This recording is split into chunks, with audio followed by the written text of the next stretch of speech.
On the Carlton SP7015, I believe that's what this is. Yes, 7015. What you'll do is you'll come over here to the machine, make sure it says remote on, pressing this up. The machine on would be pressing it down. So remote on is up. What you'll do is make sure that your button is pushed in on the remote, and then you'll come over here to the key, just turn that to the right, and you'll see these light up.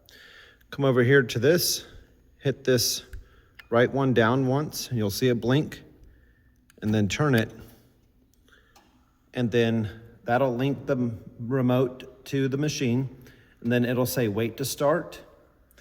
Once that is off, you can go ahead and start it, okay? We're gonna pretend it's running. Of course, you can hit this E-stop and it'll shut the machine down at any time. So pretend that it's running. You have high flow and low flow.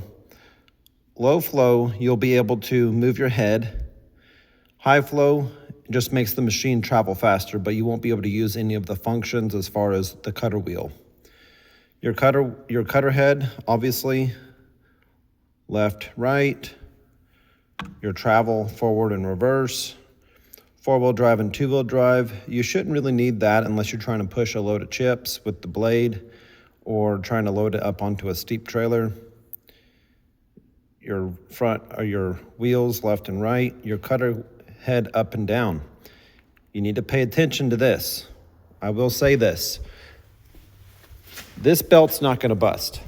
However, this machine is very strong. If you get that wheel into something and you smoke that belt, on top of your rental, I will be charging you $300. The belt is $500. So just keep that in mind. Make sure you know how to use the remote before you just go start grinding stumps. Whenever you were traveling, both of these wheels need to be on. Do not take them off.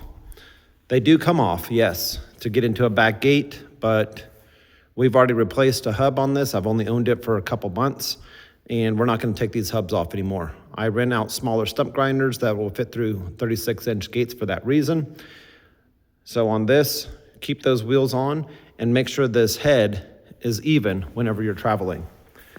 This machine is very top heavy, and that's why it has dual wheels. Okay, it does have a push blade in the back. In order to operate that, you will have to change the section right here from blade to lift. So you'll just switch that. This right here is your diesel tank. It takes diesel fuel. This is your hydraulic tank. Do not put diesel in the hydraulic.